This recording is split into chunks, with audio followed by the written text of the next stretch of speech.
introduce 3 or 4 platforms that we're going to do some quick demonstrations so that you can see.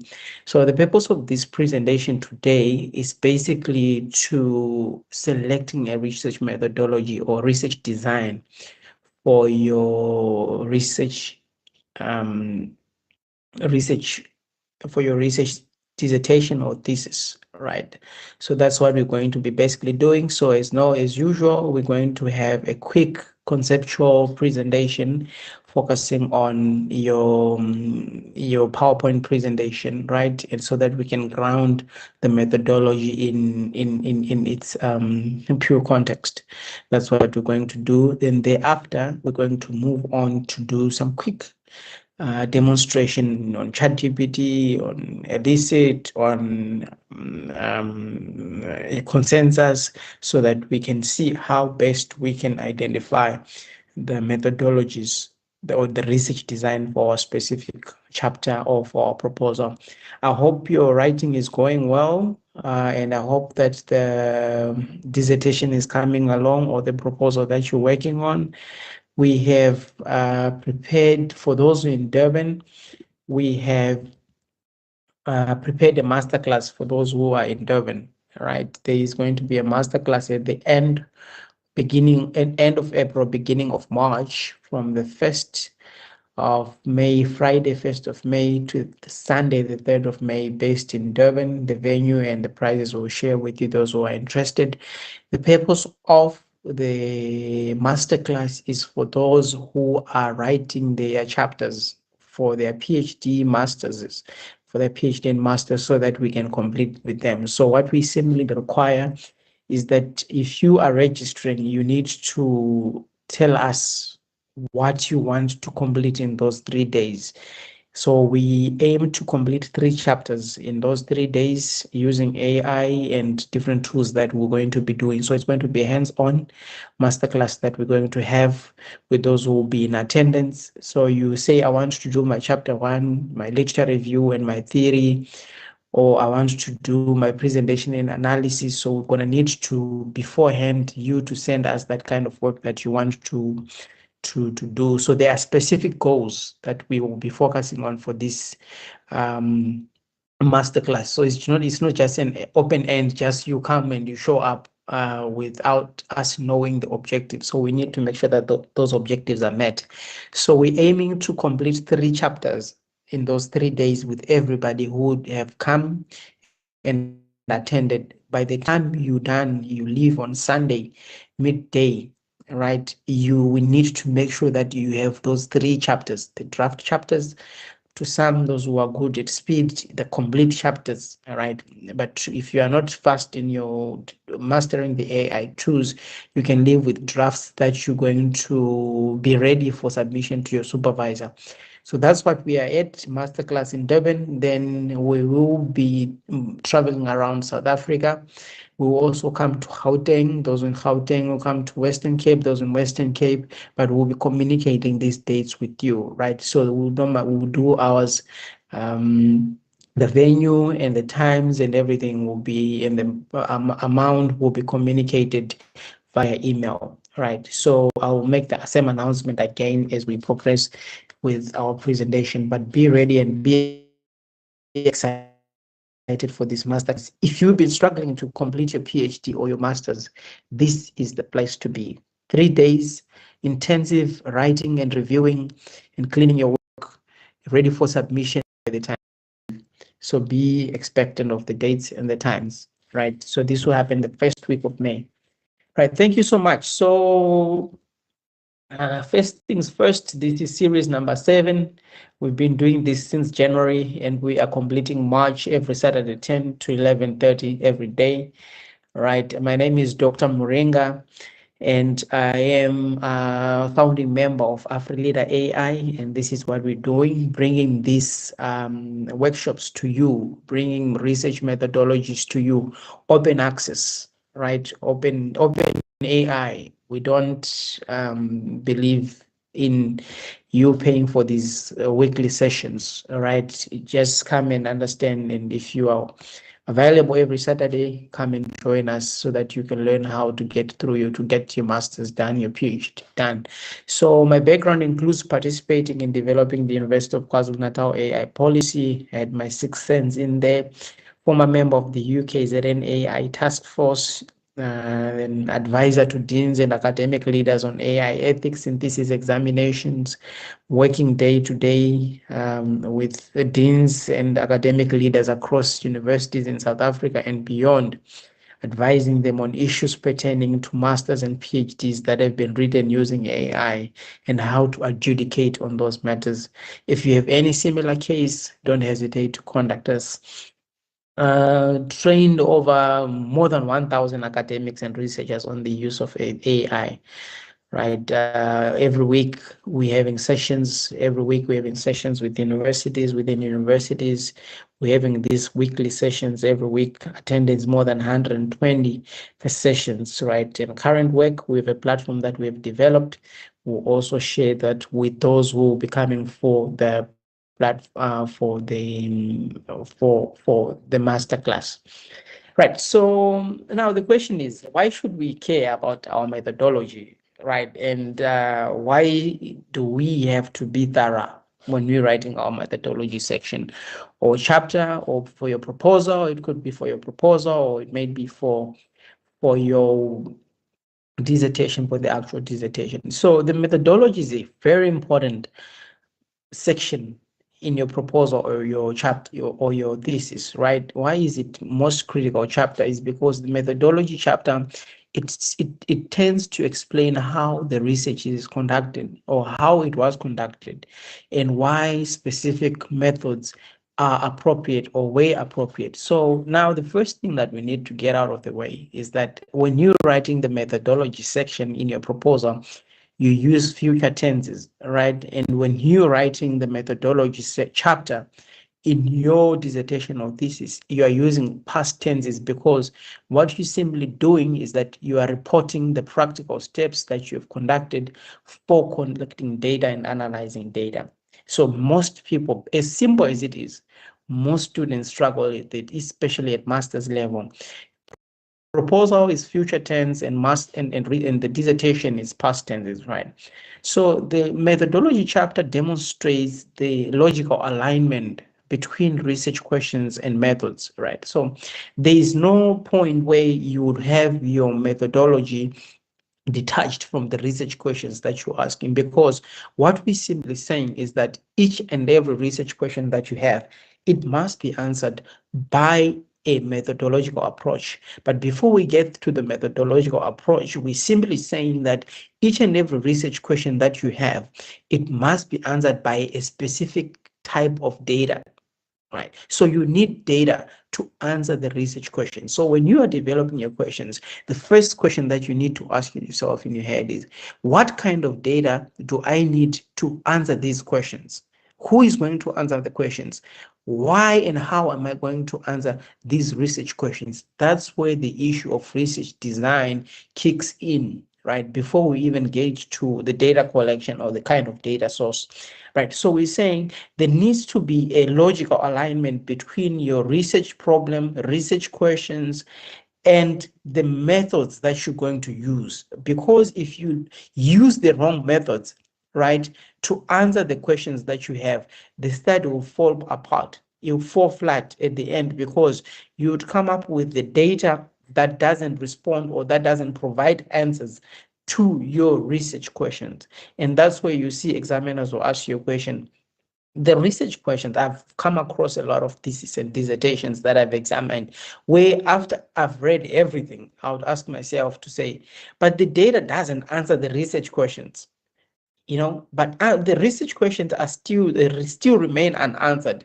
What is the situation? How do we go about it? And if that is the situation of your study, then what we require is for you to go and redo the data collection, so that you can come back and bring the data that answers your research question, right? So the rigor and credibility of the research design, there needs to be rigor in your research design that you've chosen, right? We're not going to get into what is the research design, all those issues. Like I said in my presentation last week, that the role of a supervisor needs now to shift from under defining concepts, right, to understanding the conceptual clarification of the choices that the student has made. So I'm assuming that everybody can define what a research design is, especially using AI and the available knowledge that we have, right? So there needs to be the scholar understanding of the research traditions. You need that now. This is where the supervisor comes into play. What are the scholarly traditions in terms of research traditions within the field that you are working in, right? So a strong methodological chapter shows that logical methodological decisions are intentional and justified, not arbitrary. Right, again, moving from your basic way of writing a research methodology chapter, like we've seen more often than not, that at master's level or at honors, some even take this to the PhD level, where a person is simply describing the methodology. The chapter is packed with definitions, right? Chapter is packed with definitions. You're defining what qualitative is. You're defining what our case studies are. You are defining what is. So we're saying that in the age of AI, there needs to be a shift, especially when you are the supervisor and the student. You need to shift from just bringing in a description of concepts in your methodology towards a building an argument. So your methodology should be an argument, right? What do I mean by saying an argument? I'm saying you're arguing for the reason why you have adopted this methodology or this research design. So you might define concepts, but most time must be spent on justifying and intentional use and application of these concepts. So if you're saying my study adopts a case study design, right? My study adopts a phenomenological design, right? Okay, we know and we appreciate that you know what a phenomenological design is, but what we are expecting from you is the argument why this phenomenological is suitable in your study. That's what we're expecting. Why is this approach the perfect approach for your study? And then now we're saying you are building an argument, you're presenting a case in your methodology. So we're saying move away from mere descriptions to actual methodological argument, right? So the common problems that we find in postgraduate research is, number one, we say many students struggle with the methodology because they choose methods before clarifying research questions. And you'd see that there is a disjuncture, right? There's a disjuncture between the chosen research questions that the student is pushing and the methodological approach that they're using. I remember 2 months ago, I was reviewing a study that a student has done, right? And the student was saying, my work is ready for submission for examination. And I just like, let me offer to review this for you, right? And see the alignment between everything that you've done, right? In the methodology, you would find that the methodology that was there was a mixed methodology that was there. But in the introduction, they're claiming that the study is a qualitative study, right? And the questions themselves, they were quantitative questions, right? So there was a disjuncture, and I was asking myself, did your supervisor read your work? Right. And she said, yes, the supervisor did. But I'm saying these 3 chapters are misaligned. The introduction, what you claim in the introduction, and what happens in the methodology chapter, and the data presented was qualitative data. But she's claiming to have used a mixed methods. So there's a disjuncture between the three. And this whole chapter or this whole dissertation needs to be re-looked at. Right. So that's the common thing, that the questions, the chapter, the methodology chapter, and the findings are misaligned. Another problem is that the students tend to select methods based on convenience rather than suitability. And I had a problem with that at my master's level, where my supervisor advised me to say, you know what, because of the sake of time, let's just do convenience sampling.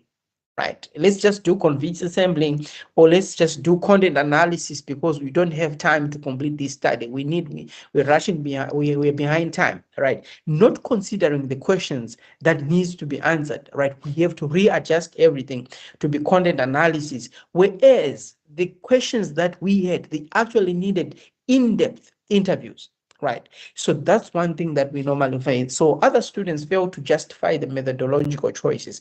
A common approach, the whole chapter, you're basically describing what is quantitative, what is qualitative, what is ontology, what is epistemology.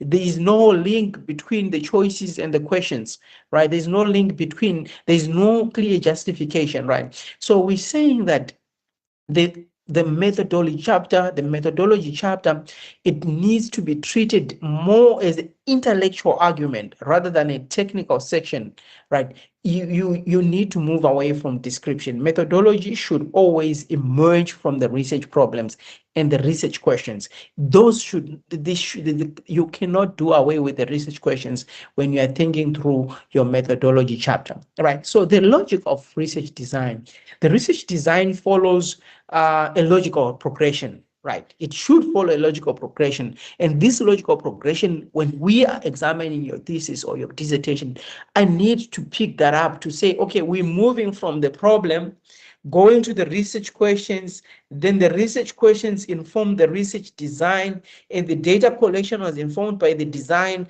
and the data analysis was informed by but everything should be, that's what we call the golden thread, right? Everything should flow, and we should see that flow through the study, right? And each section or each stage must align with the purpose of the research.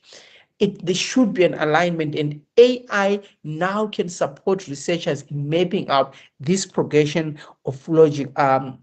Logically, I always ask my students to say, I don't understand why one could fail to come up with a clear methodology for their study when there's so much AI tools that are there that can assist you to come up or to map up your research methodology. How can you misalign your research question, your research design? Because you can just go to ChatGPT and say, these are my research questions. Suggest a research design, a data collection, and everything that can answer and assist me, and it can give you that.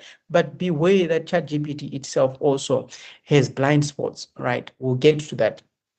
So now moving from the research questions to research methodology is a very important step, a stage when you are developing your proposal or when you are developing your chapters, right? Your dissertation, your thesis.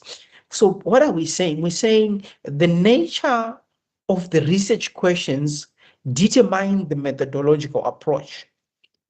The research questions that you have, they are the entry point to the research design that you're going to use or to the methodology that you're going to use in the entire study. So different types of questions require different designs, right? There's no umbrella approach to say, oh, these questions are answered or this design applies everywhere. Right. So when you are looking at exploratory questions, they often require qualitative methods. When you're exploring a phenomenon, right? Measurement questions often require quantitative methods, but complex social questions may require a mixed methods, right? You need to look and sift through and draw between the lines and see what kind of questions, what kind of methods or what kind of design actually answers this question, right? So the key task is ensuring methodological alignment with the research objective. That's a very important aspect when you are writing your research methodology, the alignment between the objectives and the questions themselves, right? So types of research questions. We have the explorative questions. These are the kind of research questions that seeks to understand experiences, meanings, or processes, and these normally require your qualitative, right? Then descriptive questions, these normally examine your patterns or characteristics, right? Then we have your explanatory questions, these investigate the relationship between phenomenon, right? And we have your evaluative questions, and these normally assess outcomes or effectiveness, right? So each type of question suggests different methodological possibilities, right? So the role of previous studies in choosing a research design or methodology can never be overemphasized. What are we saying? We're simply saying that for you to ground your chapter or your methodology in a right methodological tradition, right, you need to do or make reference to what has been done before, right? And this requires you to do a scoping. So what are we saying? We're saying methodological choices should not be done in isolation. Researchers need to examine how previous studies or how previous scholars studied similar problems. Look at how all studies that are similar to yours, how were they conducted and what methodologies were conducted? What questions did they ask, right? What methods were used in that field, right? What methodological debates exist, right? And review these previous studies. And when you review these previous studies, it helps you to identify established approaches. So what I'm simply saying is that you don't need to invent a new methodology when you're doing a proposal or your dissertation. You don't need to invent a new methodology. What you can do, you can build on what is really existing. So I recognize methodological gaps and justify methodological decision. So go and back and do a scoping. I'll demonstrate for you with the different tools that I've prepared for you, right? To say, go back and look at, okay, this study that I'm doing, I'm looking at the feminist representation, right? The feminist argument on how women politicians are represented in the media in South Africa, right? So what you need to do is you need to go and do a scoping of what methods and what designs already been used to answer the similar questions. That will simplify your life because you might not need to go back and scratch your head, right? You actually go and say, oh, these are the key methodologies that are there, and this is what I'm going to use. And depending on whether that answers your research question, right? So we say use AI to scope methodological trends. AI now can assist researchers in analyzing existing literature to identify, number one, common methodology used in the field, data collection strategies used in previous studies, strengths and limitations of previous research design. This now helps you as a researcher make informed methodological choices rather than guessing. Right. Back then, you would used to stamp sack, and your supervisor used to be the information bank or the knowledge bank, where your supervisor would wait for your supervisor to inform you the best methodologies or the designs. But however, now AI, what it does is that it gives you that information bank.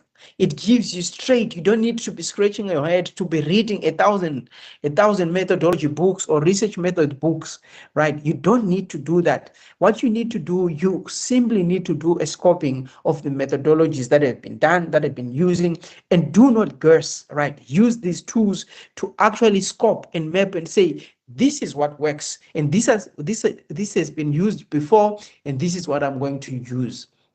Right. So four commonly used AI tools for rapid literature scoping and methodology scoping. Right. So the first one is Elicit AI. Right. It helps you to find summaries in academic papers, and it has its strengths, and its strengths it assists with strong semantic searches. It extracts methods, results, and variables from other studies, and I highly recommend it because it's very effective. I'll demonstrate to you how it works. Then Consensus AI, it also synthesizes evidence from peer-reviewed studies. It shows research consensus, links, and claims. It is also highly effective, right?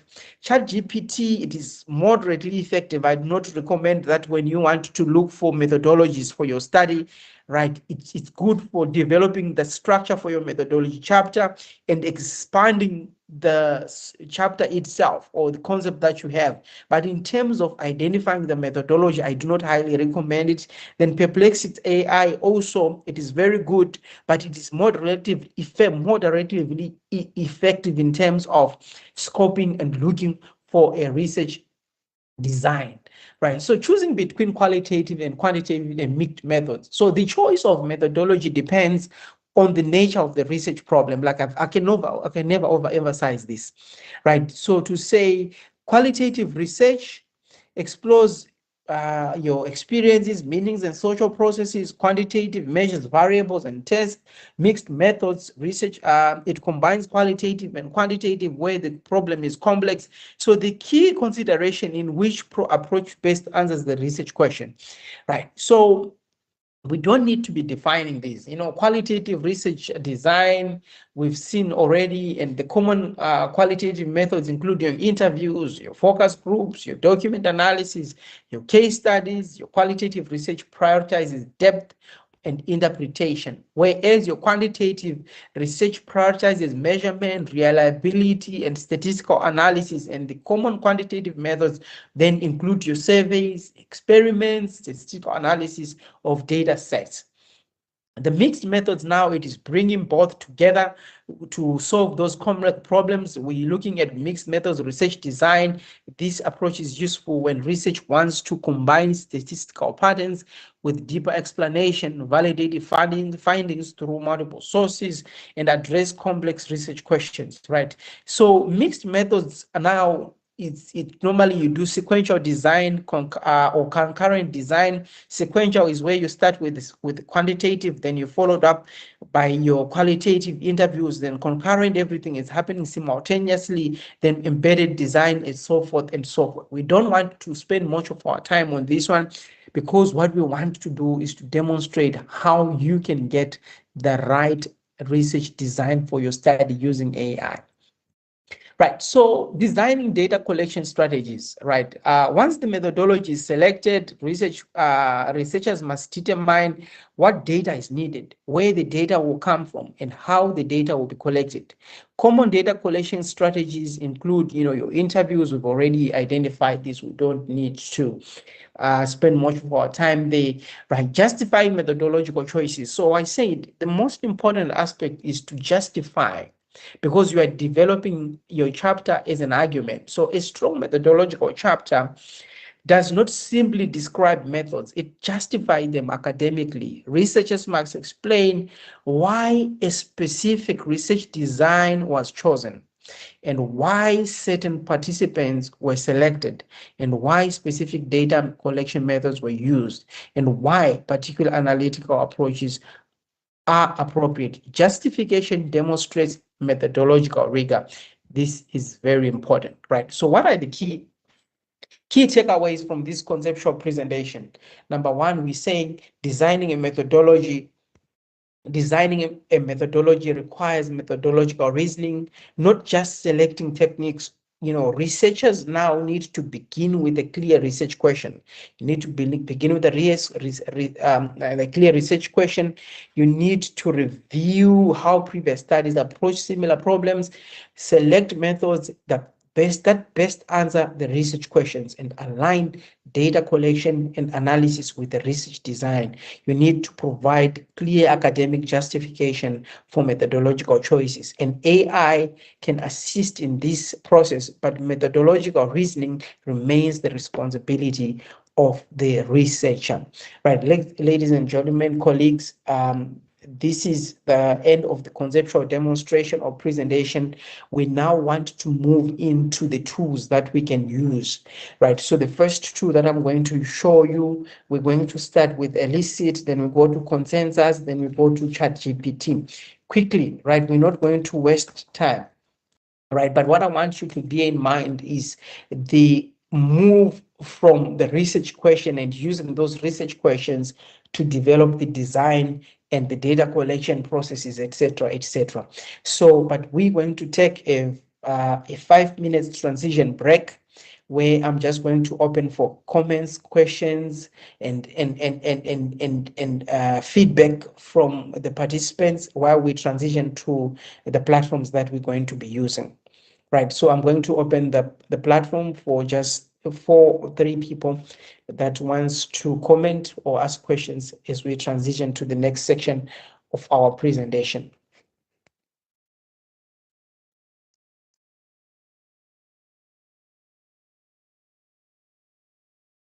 Yes, the first one is Simi Siabonga. As always, Doctor, your presentation is always very, very, very good. Thank you very much. A quick one. Doc, you are using these terms interchangeably. You are using methodology, methods, research design, research approach, data collection methods, very interchangeably. And as a novice, I wouldn't say as a novice researcher, but as a beginner in postgrad, in PhD study, sometimes you get confused because you will find literature that will speak about methodology. Then you'll find another literature that will speak about methods. Then you'll find another literature that speaks about research design. And along the way, you end up not too sure which is which. Thank you very much, Doc. All right, yeah, that's a very important one. All right, so because we are rushing to get to the practical demonstration, right? I put a disclaimer that we don't want to spend most of our time in terms of defining concepts, right? We don't want to defining concepts, but thank you very much, because the definition of these concepts are very important, right? There's a difference between research methodology. There's a difference between research methodology and research design. There's a difference between research design and research approach, right? All those things, right? They are very different, right? And it's very important for, as a researcher or as a student, to actually go and familiarize yourself with these concepts. What are these, and how do I get to what's the difference between these? What's the difference between these concepts and stuff like that? But I would leave that to you as a researcher and a supervisor to go, and when you are developing your chapters or your proposal, to get to familiarize yourself with the differences within concepts. Because if you want to get into the definition of concepts, we'll spend the 1 hour we have won't be enough, right? So I'm just throwing out these terms in terms of you familiarizing or knowing that we're going to be focusing on design, we're going to be focusing on, but I can get into the distinction of those while I'm doing the practical presentation. Right. So, but the first thing that we need to do, there's research philosophy, there's research design, right? I think I should do that quickly before we get into the actual presentation, so that we develop that section together. Right. So thank you very much, Simi. You always bring in some very important and structuring, so that we can pivot ourselves in terms of where we're going, right? Yeah, thank you very much. Do we have any other questions before we get to where we are going? Any other questions?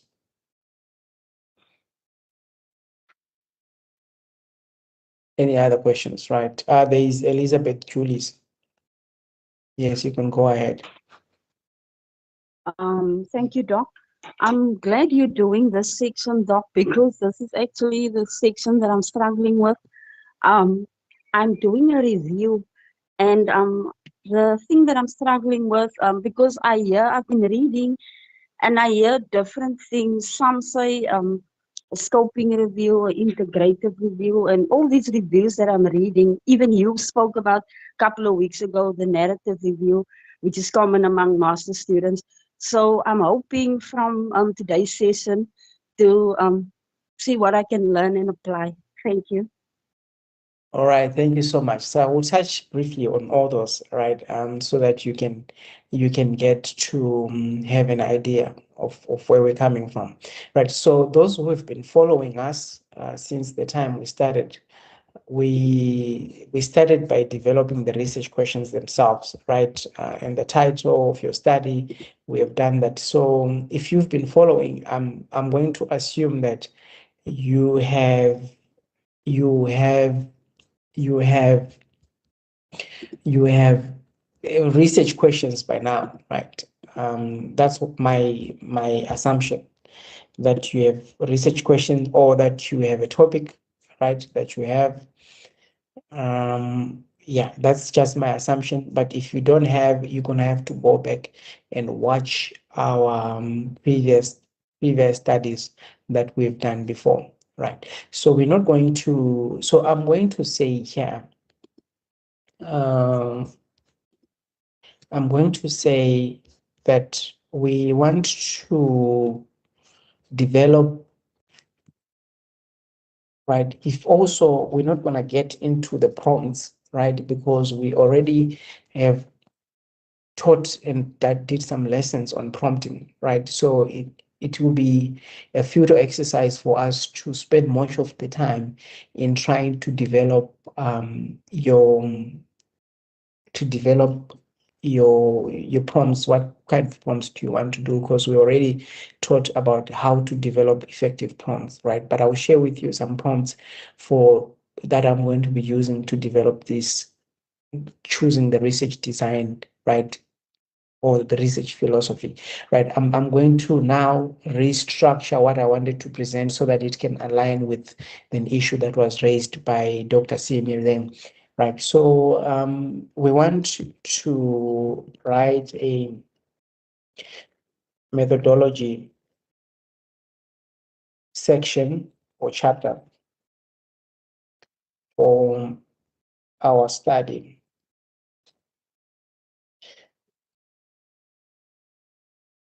ChatGPT will work as a research assistant at a PhD level, right? The reason why I normally benchmark with the PhD level is that masters, it tends to be a bit descriptive, right? So I'm going to say we starting at a PhD level, and it would be nice actually to write your master's research methodology section at a level of a PhD, right? That will reduce worries for you or for your supervisor. So I have a topic below. A topic below. I want to develop a structure.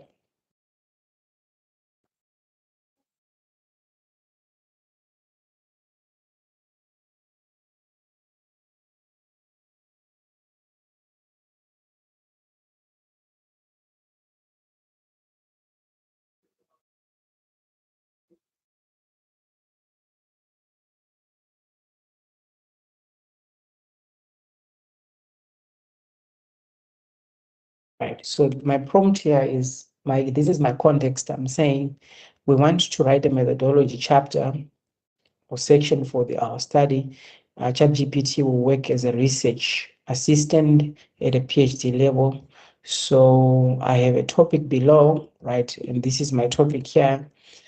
My topic is media representation of women politicians in South African news, right? Saying online news, right? So that we don't have to be too vague, right? But that's not what our presentation is all about.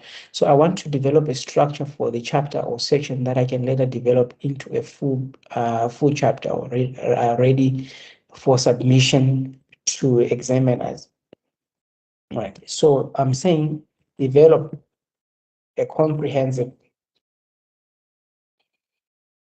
chapter, comprehensive structure with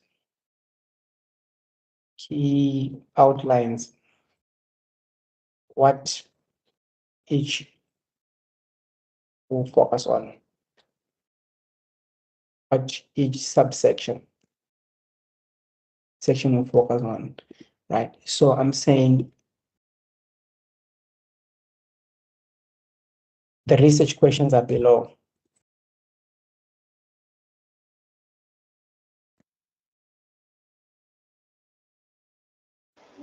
Okay. Right here, because we don't know yet, right? Doc, We on don't. my screen, I only see ready when you are. I can't see anything. It's not moving the screen.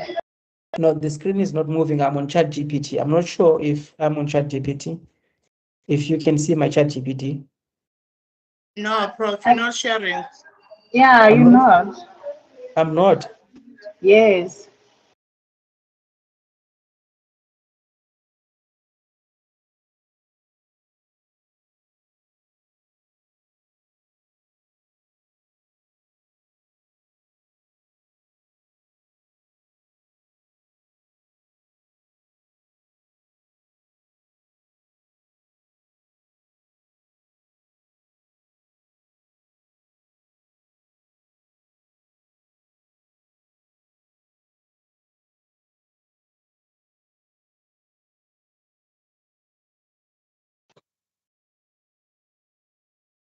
Prof, the screen is showing, but all that you said are not appearing in the search uh, panel of ChatGPT. It's showing now.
Sorry, colleagues.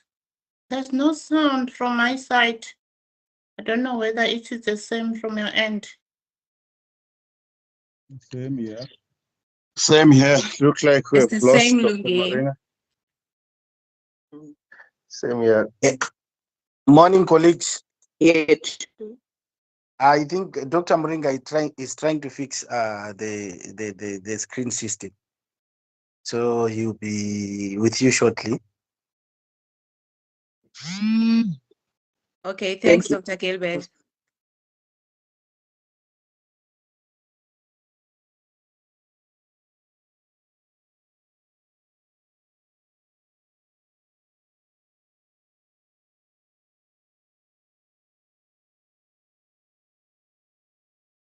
All right, colleagues. While Dr. Moringa is still sorting out the system on his side, I just wanted to let you know that we are planning a master class, especially for those that might be having uh, uh, specific chapters or proposals that they have been trying to do, but they are finding it challenging to do. So we'll be having a master class. We'll let you know of the details.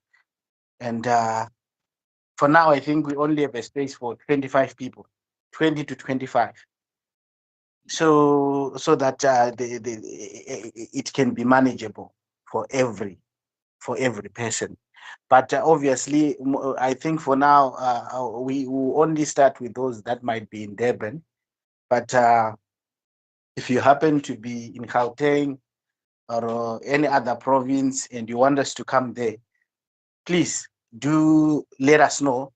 Drop in the comment section or send us an email so that we can gather the specific numbers and the details, and we'll know how we can assist you.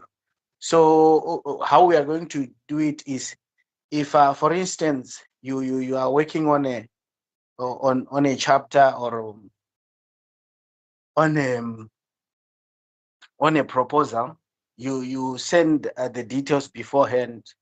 We get to know the specific details that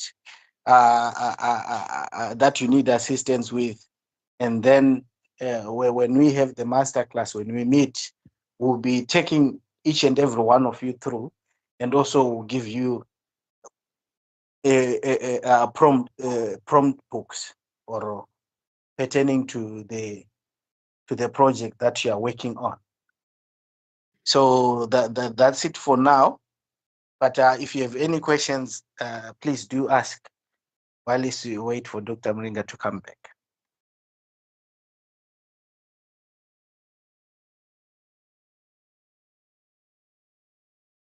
How much are the classes? The master class will be ranging between 6,000 to 8. The duration? It's most probably going to be a whole full day from morning till about 4 p.m.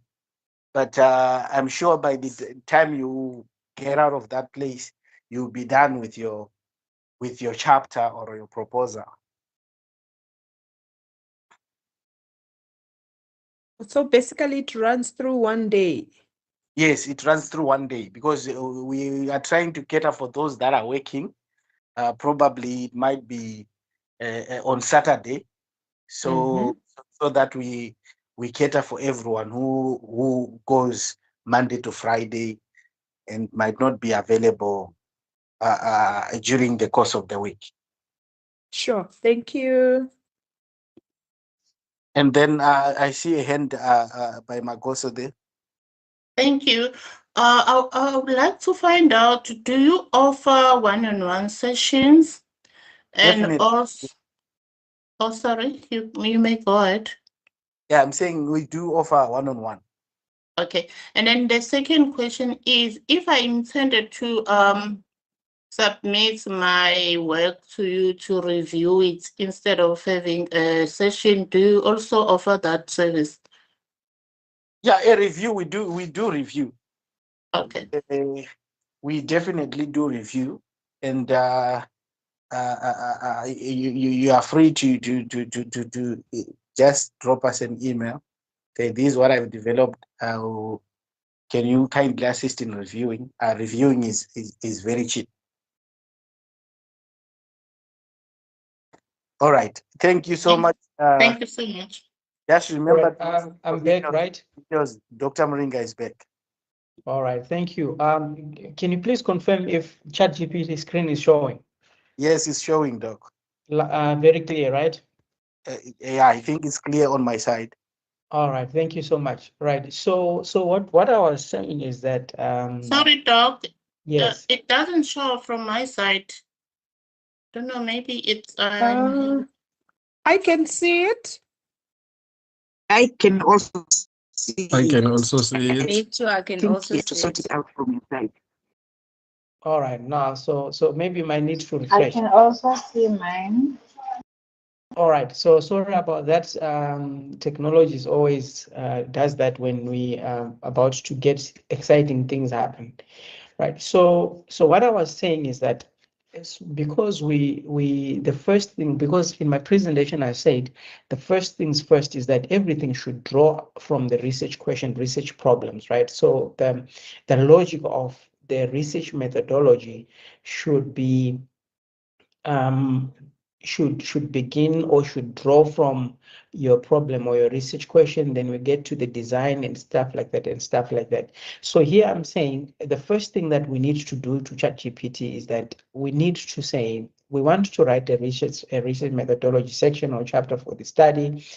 ChatGPT will work here as a research assistant at a PhD level, right? So I have the topic below. I want to develop a structure for the chapter or section that I can later develop into a full chapter ready for submission to examiners. Develop a comprehensive structure with key outlines that what each section or subsection will focus on. The research questions are below, right? And here I'm going to say this is the topic, right? Then I'm going to copy and paste my research questions here. I'm going to paste my research questions.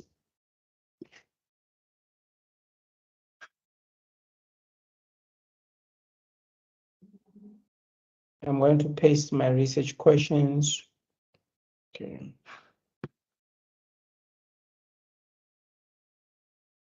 I'm going to paste my research questions on the screen.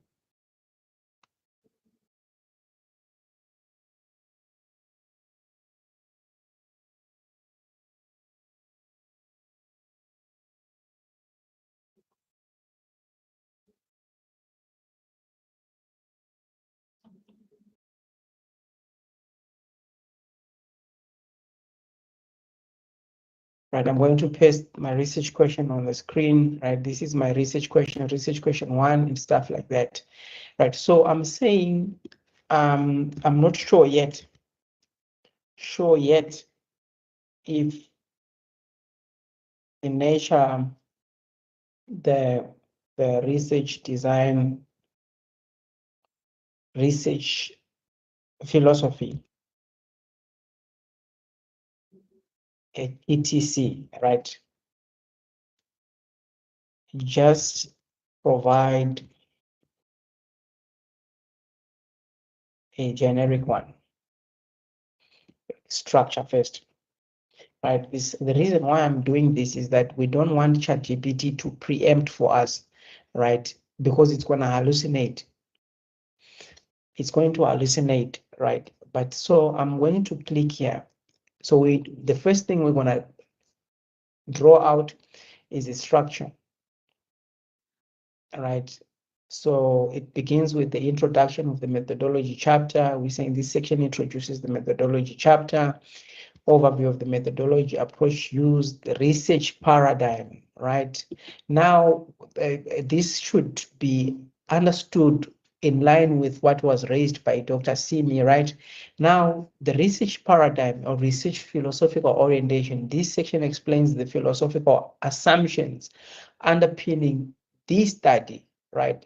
Now, this is where you're talking about your ontology assumptions, your epistemological assumptions, and the role of the researcher in the interpretation of the text. Now, the research approach, right? You remember I was using these terms interchangeably, but when we take this approach here, what ChatGPT is doing now is giving me an option to actually focus on each and every concept separately, right? So that we do not use them interchangeably. Now, the research approach here, this subsection outlines the logical reasoning guiding the study. Possible approaches will be qualitative approach, mixed method approach, or quantitative approach. Now it's giving me suggestions for my study. Now it is what this section should address is whether the study adopts inductive, deductive, or abductive reasoning, right? So when you are developing this now into a full-blown chapter, this is where you're gonna need to define and differentiate these concepts, right? Then it goes to research design, right? Research design, this section provides the overall blueprint guiding the research process. This design will explain the type of the study, whether the qualitative media study, the logical combination of different. So you already have an idea of what each and every section or the concepts that you'll be developed in the research context, South African online, then the population and sampling strategy, right? The population of the study, right? The sampling of the news articles, right? The sampling of the journalists, of editors, data collection methods, right? Media content analysis, the framing analysis 3.7, right? Semi-structured interviews with journalists, right? The data analysis procedure, the qualitative analysis, the thematic analysis, right? The comparative analysis, and it's telling you here that it will be answering research question 4, then the trustworthiness and rigor of the study. So these are all concepts that I was using in the presentation because I didn't want to get in depth of this section, right? So ChatGPT will assist you to have an outline of all these concepts, right? That's why I said in my presentation last week that the supervisor's role has been eroded in terms of helping the student aligning or coming up with the structure of the methodology chapter. Then we have the summary of the structure, right? So here it gives you the suggested methodological flow. So these are the sections that you have, and these are the things that you're going to be dealing with in your entire chapter. You're beginning with the introduction, then you need to define this here, but we said we're moving from the aspect of defining what a research paradigm is to actually getting into your conceptual justification and developing an argument of why you choose a specific research paradigm that we have. But bear in mind that at this stage, right, we haven't chosen our research designer. We said to get to the research paradigm, we need to start with the research problem, research questions, then we select the actual design or the paradigm or the approach or the context or the population and sampling, all these things, right? Before we get here or define or explain this, we need to come out from the perspective of the research problem that we have. So we have the structure for now, right? But we don't know what to put into the structure. We don't know what our research design is. We don't know what our research approach is. We don't know what our research design, our research context, the population, we don't know. But what we know the problem that we're dealing with, and we know the questions. So here are the questions, right? So I'm going to say, remember I said, let's start from the questions and the problem statement. So I'm going to say, here are the questions that I have, right? Here are the questions that I have. I need to use these questions to now come up with an actual with an actual research design, right? I need to use these questions here to come up with the actual research design. So I'm saying to ChatGPT here, I'm saying to it, I want to analyze these questions, right? I have the questions here below. Assuming you have your research questions and your topic, we want to choose the perfect research design for our study. So I'm going to say, analyze the research questions, right? I'm sure my screen is still showing. I'm still fine, right? My ChatGPT is still showing. Yes, it's still showing. Yes. Yes, yes. So Yeah. I'm saying, I want to say to ChatGPT, I want to analyze these research questions so that I can get the right methodology for my study. So the methodology must be directly aligned with the research questions, and methods are chosen because they answer the research question. So I'm thinking of a prompt now. I'm saying the prompt in this particular case would be, I'll use a prompt like, my prompt will be analyze the following research questions and explain what type of data and analysis would be required to answer them, right? I'm having a conversation with ChatGPT. So I don't want to rush ChatGPT just to give me what the answers are or what kind of questions are, because this is a process of learning. I actually want to read, right?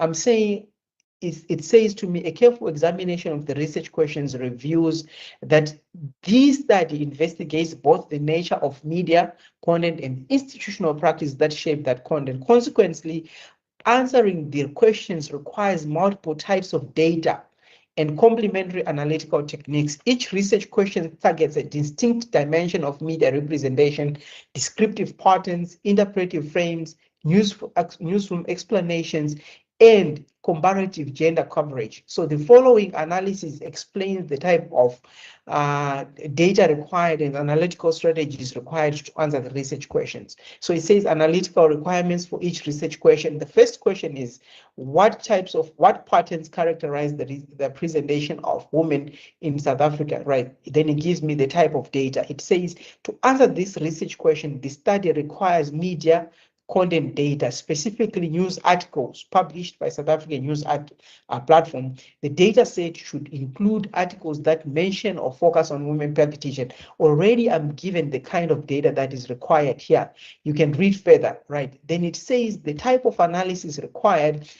This research focuses on identifying requiring patterns in representation, which typically requires content analysis. So they say 2 forms of analysis may be required, right? So it says quantitative content analysis. You might need to do quantitative content analysis, right? And statistical summaries. Then it says you also need to do qualitative content analysis, and these are 2 different distinct, right? So it has given me the kind of data for the qualitative, right? And it's down for the first question.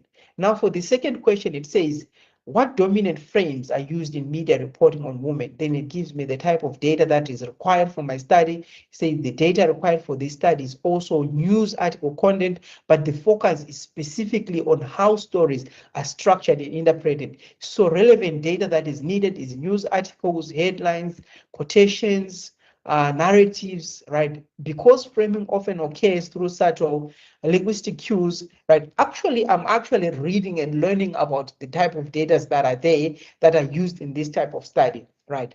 So it tells me here that types of analysis required here is framing analysis, right? So I write that down. I already know that I'm supposed to do framing analysis and why. And framing analysis examines how journalists structure stories and stuff like that. The analysis typically identifies domain interpretive frames such as, these are the kind of things that need to be looking at, right? So it says the analytical process generally involves identifying recurring interpretive narratives, coding these structured categories, interpreting how these frames shape public understanding and stuff like that. Then it does that for all the key questions that I have. Right. Then it says the integrated methodological implications. A combined analysis of the research questions indicates that the study requires 3 complementary types of data. Number 1, it says media text. Then number 2, comparative media coverage of male and female politicians. Then interview data from journalists and editors. Correspondingly, the study requires multiple analysis methods. Number 1, it requires content analysis, framing analysis, thematic analysis, then comparative, right? Then it gives me the summary. So what we have done here, we've used the research questions, and the ChatGPT picked up that the research questions that I have, these research questions that I have, they need different types of data. And then because they need different types of data, they also require different types of data collection tools. They also requires different types of analysis tools, right? So I have a picture already of what is required.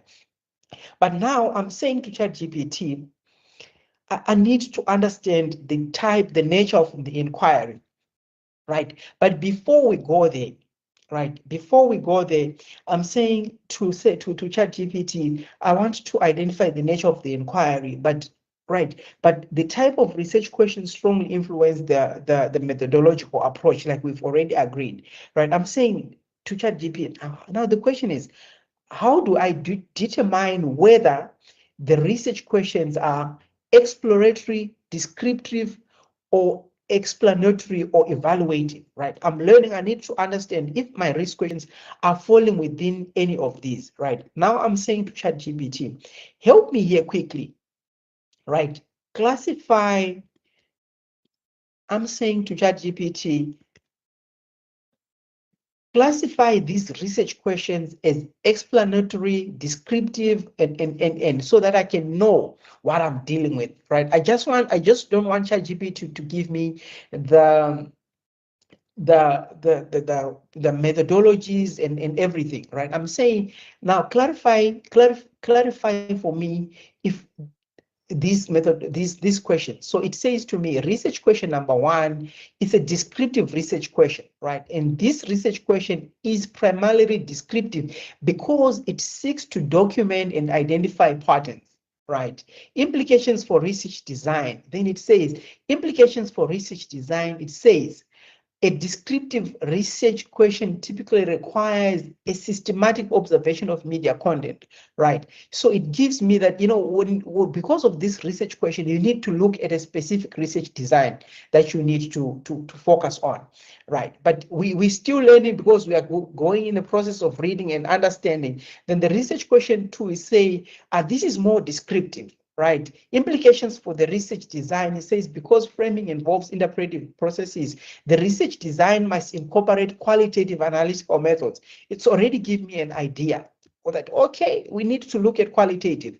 Then research question number 3, it says, exploratory or explanatory research question. This question is both exploratory and explanatory, right? So it is explanatory because it's explaining to me why it is explanatory. Then the implementation for the research design is explanatory, and explanatory requires qualitative research methods, right? So I have 2 qualitative research methods that are there, and the qualitative research design. Then we go to research question 4. It says this one is comparative research, descriptive research question. This question is primarily descriptive with a comparative orientation. It aims to determine whether systematic differences exist, right? Now let's look at the implications for the research design. It says, because this question requires comparison, the research design must incorporate comparative content analysis. This requires a data set using news articles about both women and male, a controlled comparison, right? And it says quantitative analysis is particularly useful in this one here. So from what we're saying is that here's a summary of what the my research question, what designs or what analysis will be used into answering this research and question. So it says research question number 1, it will be descriptive in nature, and the analytical method will be called content analysis. Then it says research question is descriptive and interpretive, then you need framing analysis. Then research question 3, explorative, it requires thematic or analysis interviews. Research question 4 is comparative, so it requires comparative analysis, right? So in a nutshell, we're saying, so this kind of nature of the study that I'm doing, it needs something like a multi-method research design, and this makes it a mixed methods research design, right? But now where it gets interesting is that I want now to come up with a solid answer as to what exactly I'm getting myself into, right? So I can decide to go back here to the structure that I have. When I want to develop the chapter, I'm saying, right, I want to do the research paradigm or the philosophical orientations, right? So I'm going to take this here, I'm going to paste here and say, this is my research design or research paradigm or philosophical orientation. So I want to have an answer for each and every section to say what paradigm I'm going to use in this study. That's where now I'm going to introduce other tools like your consensus, right? So what I'm going to do on consensus is I'm going to take the topic of my study and say, what are the common, we said it's paradigms or philosophical orientations, right? What are the common research paradigms or philosophical orientations used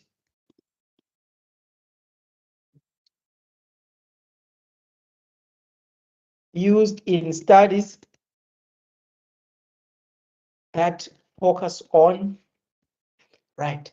So I've taken my topic. So I'm saying what I'm simply wanting to do here, what I want to achieve, I'm doing what we call a scoping methodological approaches. We are scoping common methods that are used in studies that are similar to mine. So what we want to establish, we want to examine how similar studies have investigated comparable research questions, or the study that is similar to mine, how have they done it? What methodologies? But in this particular case, we're focusing on the research paradigm. So if we click here, we just want to see, right? I'm sure everybody is seeing the consensus page, right? Everyone is on a consensus page. Right, so what consensus is doing, it's looking for all the studies that are out there that are similar to mine so that it can give me an answer as to the research paradigms or philosophical orientations that were used in studies that are similar to mine. Right, so it's going to give me that answer, right? So I love consensus because it is giving us the direct answer here.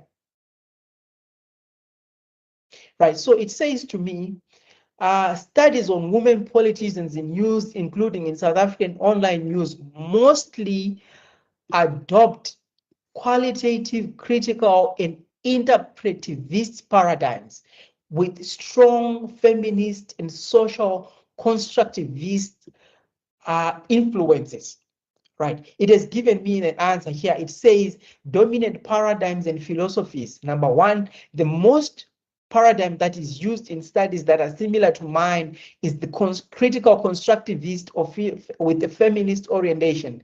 And then here it gives you a list of all those studies that are similar to yours that were done, right, that you can make reference to. If you click here, it will take you directly to the study, right? And it goes number one. Number two, it gives you another one, interpretivism or discourse analytical approaches, right? And it gives you a list of studies, right? It says yeah, many studies use discourse analysis, multimodal or critical discourse analysis, right? Mixed methods and quantitative content analysis. It says some work use quantitative content mix analysis or mixed methods to assess visibility, tone, and gender and stuff like that, right? But now here it gives you an example in a table. It says example orientation in Africa or the global south. It says studies that are there, they focused on Nkosazana Dlamini Zuma, and one study that is there is this one. This is the study that I've done, right? It's giving you within the context. Then in South Africa, another study here that was also done, and another study. There's two studies here, and there's another study, but it's giving you the orientation. We said we want to know the paradigms and the philosophical orientations, right?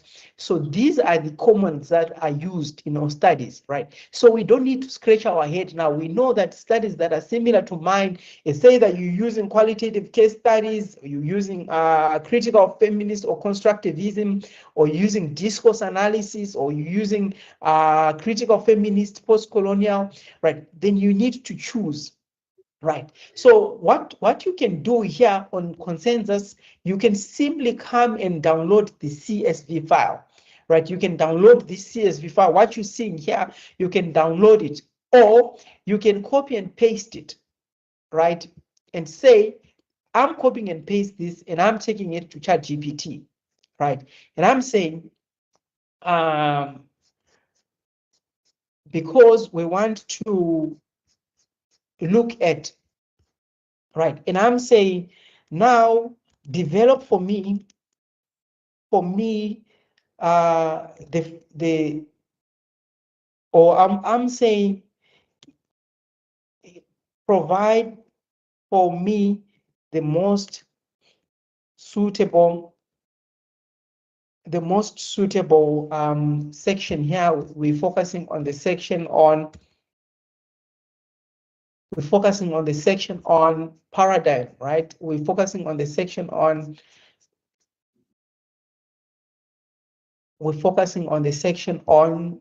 the research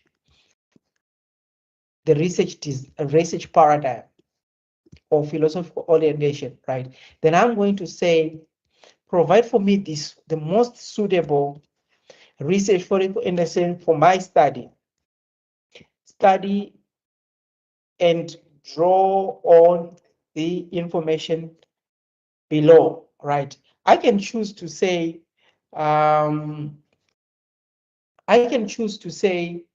so here it says, suggest this research design, right? Then it gives me an answer. It says, for a study examining media representation in South Africa, online news media, and the most suitable philosophical orientation is a critical interpretivism paradigm informed by feminist and social constructivist perspectives, right? So I already know that here, my first section, this section here, section number 1 or section 3.2, this section 3.2 here is already I'm focusing on, I already have the answer for the design. Then I can come here and say, develop this section, right? Using the choice above, right? In terms of, right, we don't want to get into the nitty-gritties and stuff like that. I can choose to upload the literature here so that I can develop the section here. So this is just a rough draft of how your section 2.2 would look like, right? This is how an idea of how your section 2.2 would look like for the study that is similar to mine, right? It says that this study is situated in a critical interpretivism research paradigm informed by feminist and social constructivist perspectives, right? Then it says the choice of this philosophical orientation is appropriate for examining the representation of women in South African news online because the study seeks to, right? So the reason why we have this is because it is moving away from spending most of the time on defining what research design and orientation is, right? Because at a PhD level, I expect you to understand what the definition of this is. But we are building an argument to say, why are we using this design? Why are we using this design, right? Why are we using, not design, sorry, this philosophy? Right, this philosophy, then we move to ontological assumption, then it begins by defining what ontology is, right, socially, right? Then it says, in the context of media studies, this means that the representation, right, is giving justification, it's written as an argument more than us having to spend time to define what this thing is, right? So I can choose now to say, I want to understand, right? So we have an answer. We know now what our paradigm is, right? I can go back here and say, I also want to know what the research paradigm, okay, we have the paradigm, we have the answer of the paradigm. We know now what our paradigm is. I can say, I want to know what the research approaches is, right? Remember, we used consensus the first time, and this is what consensus has given us. It has given us all the common paradigms that are there, or the common philosophies that are there, so that we can anchor our research or our methodology in previous studies, right? They are the studies that are there on this year. I'm going to say, I want to use a platform. Now, this platform is called Elicit AI, right? And I want to choose the research approaches. So I'm going to come again and say, what are the common used research approaches in studies that focus on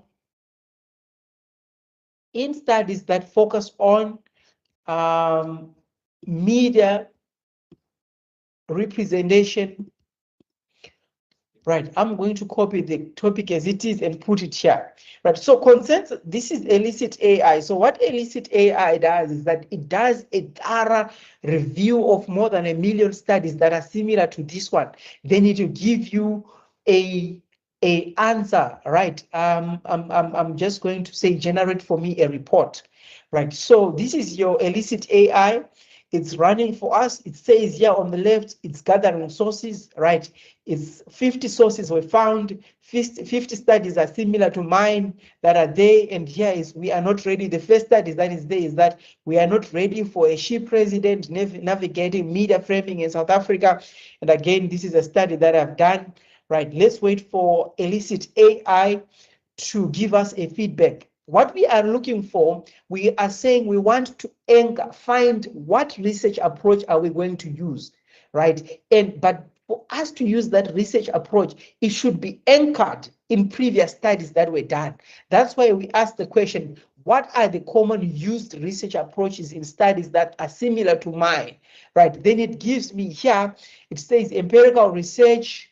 It says in this study, right, let's wait for it a bit so that it can give us a full report of what common research approaches that are there, right? So that we can have an information, we can make a justified or literature-based decision as to what are the approaches that we can use, right? But here, while we are waiting for it to finish, I'm saying provide for me the most suitable,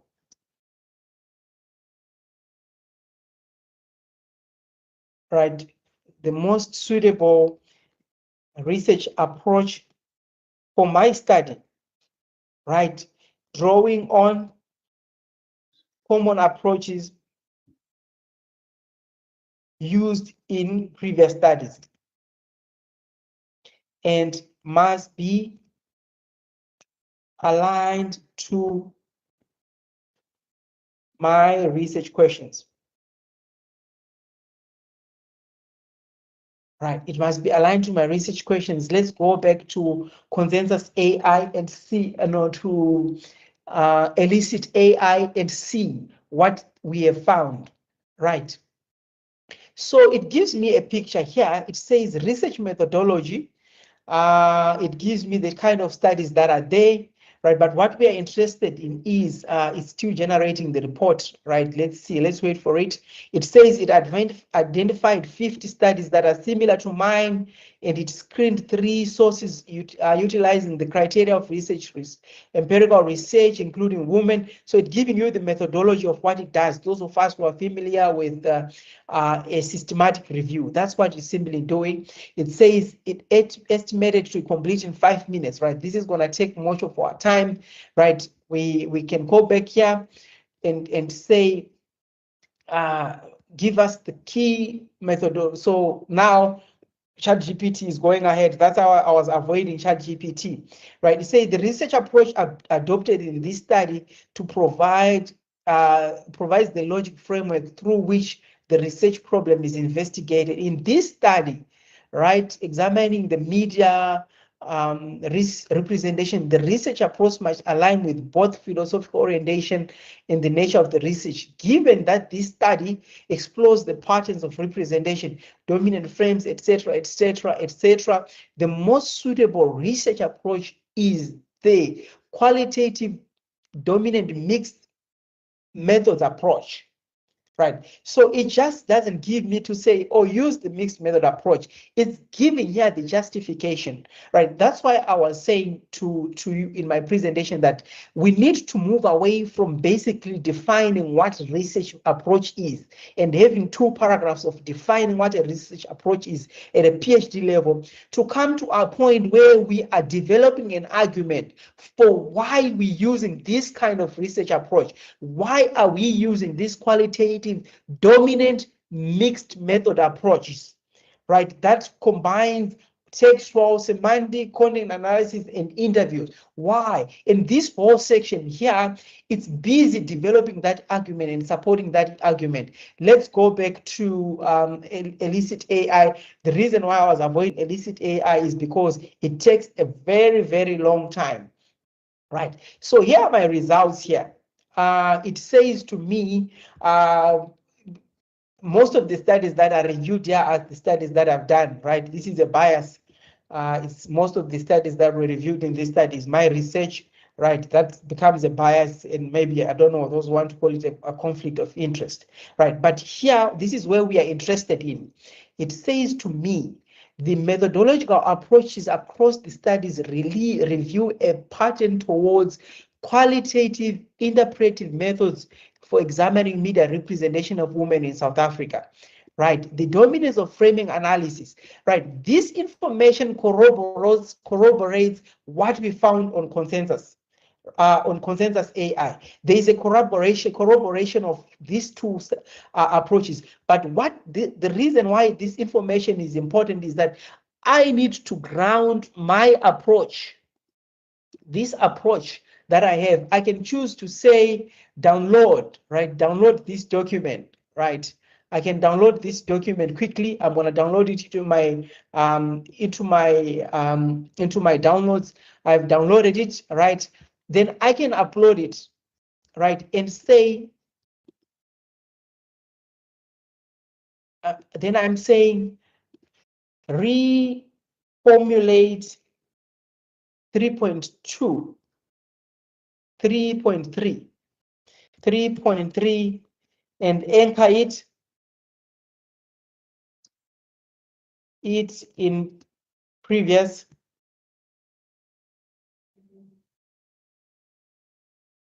for justification and cite properly, right? Then let's see what it does. Right, so now this section that I've redone, it is now anchored in previous research. I'm not advising you to go into this process, I'm just demonstrating it for you. But you can see that we can actually develop the chapter here step by step. Now it says, what I wanted you to see is that it is now anchoring my study in previous studies. It says the most frequently used methodological tradition is framing analysis, which examine and stuff like that. Then it cites Moringa 2024, right? It cites again Moringa and Kraken 2024, right?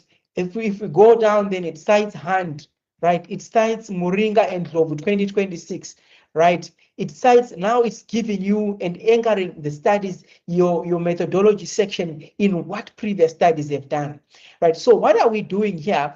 We are finding out what research approach can we use in my study, right? And I'm not guessing and I'm not thumb sucking. It is informed by, number one, it is informed by previous studies, and it is improved by previous studies that are grounded in the use of previous studies that are verifiable, right? So I can go back again and say, I want to look at what methodologies, now we've done the approach research design, right? I want to look at the research design. So I can go back and say, what research design can I use in my study, right? I'm gonna go and say, use the same approach for all the section, right? I'm going to say, what research design can I use in my study, right? I'm going to say, what research design can I use in my study? And I come back here and change the question slightly. And I'm saying, I want to see common research designs that I use in my study so that I develop my study. And I'm going to consensus AI and say, what are the common research designs? Research designs used in the study that focus on media representation and stuff like that. I can run the same query here, and I can run the same query here again on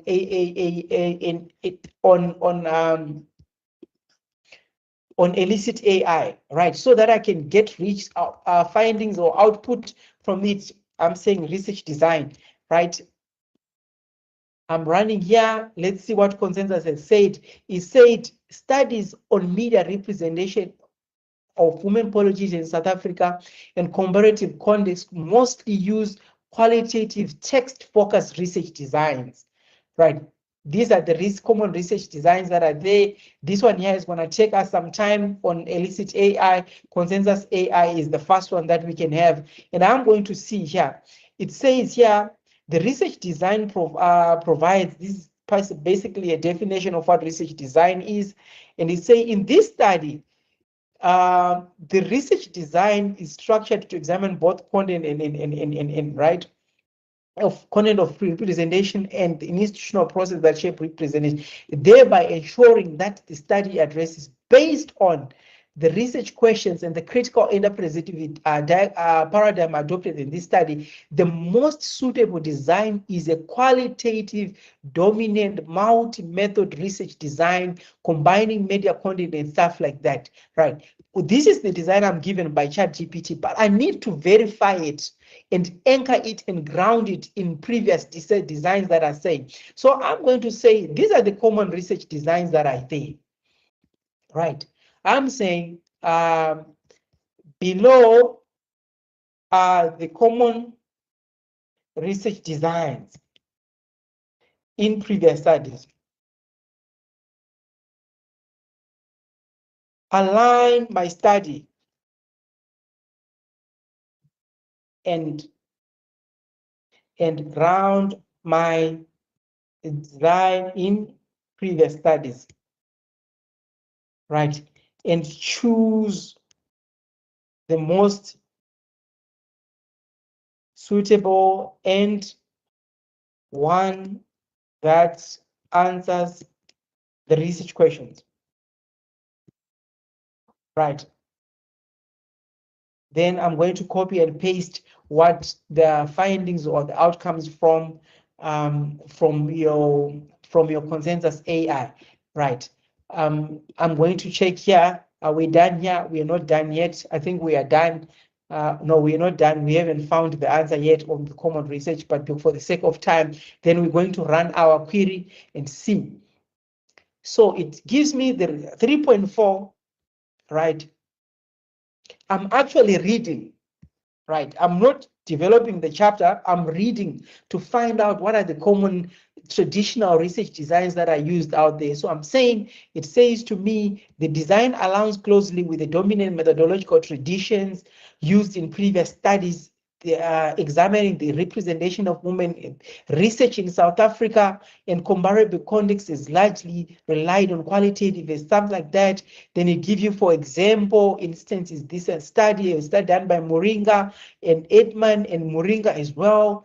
So it's what is happening here is that you actually reading to say, in my field of study, these are the common traditions or these are the common designs that are there. These are the common designs that are there, and the common designs that are there. But for my study, I'm going to ground my study in the existing designs, but this is the design that I'm going to choose for my study. Then you develop and you go on and you read everything so that you are familiar with the traditions that are happening, right? You're also at the same time developing a reference list. You are not just shooting in the blank, right? You are developing. Let's go back to elicit AI and see it is not done generating our work, right? We're not completed yet, right? So this section here, what you can do this for each and every section, right? Developing this structure that was your entry point, right? But the most important thing that we are doing here is that you are developing or you are reading about the methodology, right? You're reading about methodologies or the designs or everything that you're doing is guided, right, towards you completing your chapter or your study. You are not reading in blankly or blindly. You are actually reading that these are the traditions that are there in areas that you are focusing on, right? And these are the studies that you should read. You're not reading everything that talks about research methodology. You are focusing, right? You are focusing on the studies that are there. Here is the study, for example, or it's downloading. You download it and you go and read it further, right? Or here's the study that is there. It gives you the abstract, the study by Moringa and others, right? You can choose to go back to other studies. You are reading, your reading is focused. You are not just reading what is research design, right? You are reading what research design or research designs are out there as it pertains to my study of area at a PhD level, so that you don't spend hours and hours of reading text that doesn't guide or that doesn't help you to ground your study. Ladies and gentlemen and colleagues, right, this could be the best way so far when you're using AI to develop your chapter, to ground it in methodology, to develop an argumented research methodology chapter using AI, using a combination of consensus AI, illicit AI is taking a lot of time, and ChatGPT to develop a guided and structured methodology chapter that is not shooting blanks, that is focused towards developing an argumentative chapter that is not descriptive in nature, but that is actually argumentative in nature, and that is linked to the research problem, research questions, and research design for your study. Ladies and gentlemen, colleagues, for the sake of and interest of time, we're going to stop here. If you want to develop this further, you can choose to develop it further. But what I want to emphasize is that do not copy and paste when you have developed sections like this, right? Use them as a foundation for reading and understanding what you are doing. You can always go back and read further the studies that are come out there and actually rewrite this section in your own tone, using your own voice. And you need to make sure that you verify all information and all output that is generated by ChatGPT. For the sake of time, thank you so much for attending yet another section for developing a methodology section. If you want further information in how we can develop the chapter in the list of possible time available, you have to contact us. Thank you, ladies and gentlemen. We've reached the end of our presentation. We've done the conceptual presentation and the practical demonstration as well. Thank you so much. We open this time to comments, additions, subtractions, and divisions. And if you want to multiply, this is the time for us to do so. Thank you so much. And thank you very much for taking time to be with us in this session. Right, so we are opening up to people who have comments, questions, and everything.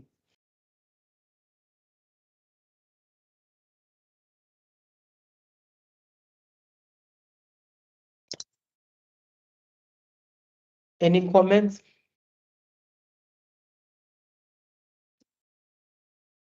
Any comments?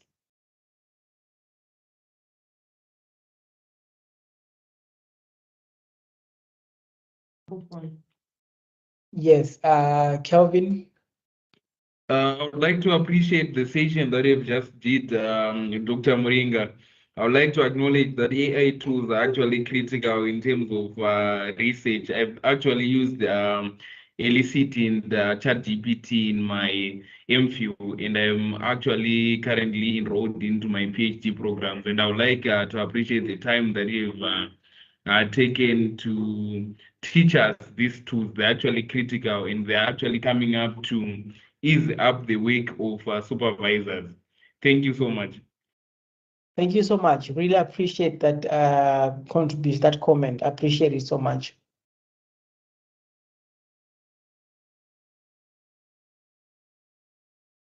All right, so we're going, I'm gonna go 3 up until 0. Then if there are no comments and questions, then Doctor? Yes, thank you. Yes.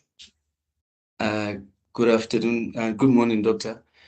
I would like to know how accurate are these AI tools with sources.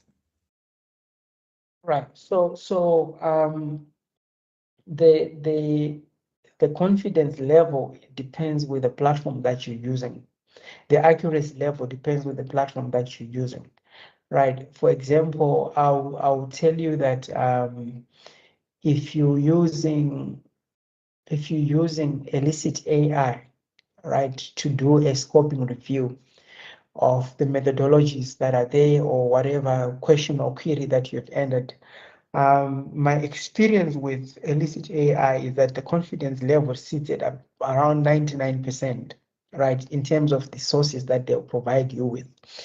Whereas if you had listened if you joined when I started the presentation, I said ChatGPT we moderately use ChatGPT when we're doing work that involves sources and citations, because its accuracy level sits below 50%.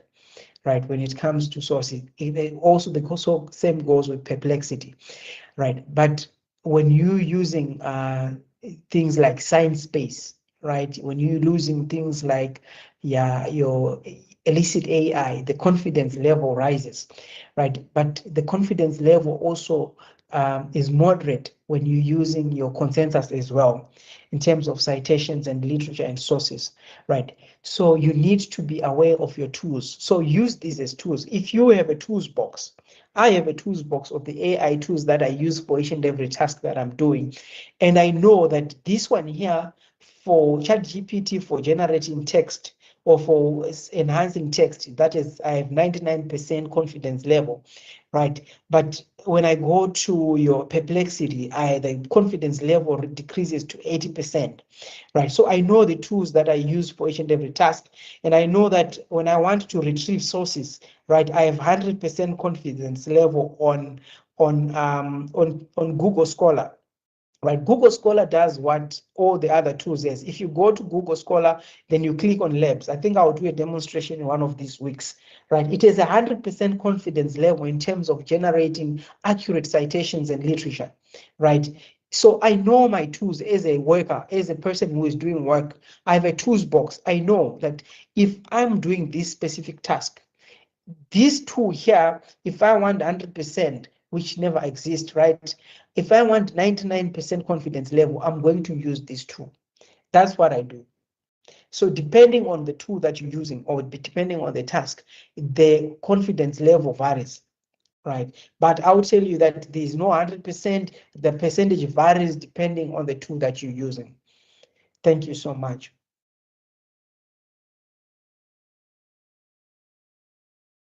Right. Hope, Kelvin, that answers your question. If there are no more questions, I want to remind you that we have a masterclass that is coming on in Durban for those who are based in Durban from the 1st to the 3rd of May. It's going to be intensive and hands-on. What we have just demonstrated for you is just the introduction, right? We are saying that if you attend with the clear objectives, to say I want to complete 3 chapters in those 3 days for my thesis or for my dissertation and come prepared. Rest assured and guaranteed by the time you walk away on the 3rd day, you will have a your chapters will be ready for presentation or submission to the examiner. So don't hesitate, don't think about the money, think about the long-term benefits of what that will do to you. Right, so register, we'll put out the link there and share and circulate it. Register for the masterclass and join us in Durban.